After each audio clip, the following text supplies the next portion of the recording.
Hi friends, இந்த வீடியோவில் என்ன பார்க்க போகிறோம் அப்படின்னா, ஒரு ஃபார்மர் கிட்டேருந்து நான் இந்த பீவேக்ஸ் வந்து வாங்கியிருக்கேன். இந்த பீவேக்ஸ் வந்து வாங்கும்போது இந்த மாதிரி தான் பாராக இருக்கும். இதை வந்து நீங்கள் கட் பண்ணிவிட்டு வாட்டர் கூட ஆட் பண்ணி தான் பாயில் பண்ணணும். ஏன் அப்படின்னா, நீங்கள் வாட்டர் கூட ஆட் பண்ணும்போது தான் அந்த இம்ப்யூரிட்டிஸ், அந்த அழுக்கு, அந்த தூசு எல்லாமே வந்து இந்த வாட்டரில் வந்து டெபாசிட் ஆகிடும். வாட்டர் கூட நம்ம வந்து ஃபில்டர் பண்ணுறப்போ தான் அந்த பீவேக்ஸ்லாம் நம்ம வந்து நம்மளுக்கு அரிப்பில் வந்து ஃப்ளோ ஆகிற, அது அரிப்பில் போக முடிஞ்சதெல்லாம் கீழே வந்து போயிடும். போக முடியாதது வந்து அந்த அழுக்கு எல்லாமே வந்து அந்த அரிப்பில் வந்து மாட்டிக்கும். ஸோ இதே மாதிரி நல்லா அதை வந்து கலக்கி விட்டுகிட்டே இருக்கணும். ஏன் அப்படின்னா அதில் வந்து ரொம்ப தக்கையாகிடும், அது வெயிட்டே இருக்காது. ஸோ அதனால் இந்த மாதிரி கலக்கி விட்டே இருந்தீங்கன்னா இந்த மாதிரி லிக்விட் உங்களுக்கு கிடைக்கும்.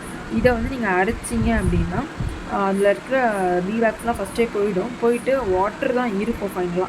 இதுக்கு நான் திருப்பி இதை வாட்டர் ஃபுல்லாகவே ஊற்றிக்கிட்டு இருக்கேன் அப்படின்னா அதில் பாத்திரத்துலேயும் வந்து சைடில் வந்து அந்த பீவேக்ஸ் ஒட்டிகிட்டு இருக்கும். ஸோ அந்த ஹீட்டில் அதுவுமே கொஞ்சம் ரிமூவ் ஆகி வரும் அப்படின்றனால நான் ஊற்றிக்கிட்டு இருக்கேன். இந்த மாதிரி தான் வந்து அதை வந்து ஃபில்ட்ரு பண்ணி எடுக்கணும்.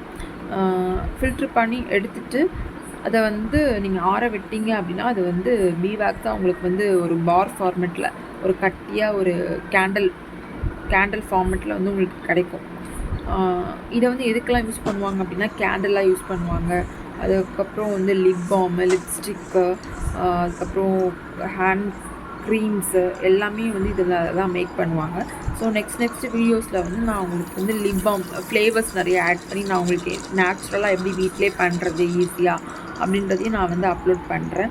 இதில் ஒரே ஒரு சின்ன டிப்ஸு, நீங்கள் வந்து இந்த பீவேக்ஸ் வந்து வாங்கினீங்க அப்படின்னா இதில் நீங்கள் வீட்டில் இருக்க பாத்திரத்தை தான் நம்ம நார்மலாக யூஸ் பண்ணுவோம்.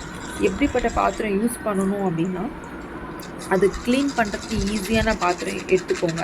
அதே மாதிரி பூ, சின்ன பூ, சின்ன வளைவுகள், சின்ன அந்த மாதிரி டாட்ஸ் அந்த மாதிரி இருக்கிற பாத்திரம்லாம் யூஸ் பண்ண வேண்டாம். ஏன் அப்படின்னா, இந்த மாதிரி பாத்திரம்லாம் யூஸ் பண்ணிங்க அப்படின்னா அது வந்து க்ளீன் பண்ணுறதுக்கு ரொம்ப கஷ்டமாக இருக்கும். இது எப்படி க்ளீன் பண்ணணும் அப்படின்னா, ஒன்ஸ் நீங்கள் வந்து ஃபில்ட்ரு பண்ணிட்டீங்க அப்படின்னா இதை வந்து நீங்கள் டைரெக்டாகவே நெருப்பில் காமிச்சு ஹீட் பண்ணிங்க அப்படின்னா அந்த கேண்டில் எல்லாமே, அந்த பீவேக்ஸ் எல்லாமே வந்து உருகிடுச்சு அப்படின்னா அதை வந்து நீங்கள் துணி வச்சு தான் துடைக்க முடியும். துணி வச்சு நீங்கள் துடைச்சி எடுத்துக்கலாம். இந்த மாதிரி தான் வந்து பீவேக்ஸ் வந்து கொஞ்சம் நேரம் ஆச்சுன்னா இந்த மாதிரி தான் அந்த ஃபார்மெட்டில் கிடைக்கும். இதுக்கப்புறம் வந்து அது இன்னும் வந்து திக்கனான லேயராக அது வந்து மாறி இந்த மாதிரி கிடைக்கும். இதை வந்து நீங்கள் பீஸ் போட்டு ஸ்டோர் பண்ணி வச்சுக்கலாம். இந்த பாத்திரத்தை க்ளீன் பண்ணுறது வந்து நீங்கள் ஹீட் பண்ணிட்டீங்க அப்படின்னா அது பீவேக்ஸ்லாம் உருகிடும். ஸோ நீங்கள் துணி வச்சு துடைச்சி எடுத்துக்கலாம். இந்த வீடியோ பிடிச்சிருந்தா லைக் பண்ணுங்கள் ஃப்ரெண்ட்ஸ், சப்ஸ்கிரைப் பண்ணுங்கள். தேங்க்யூ.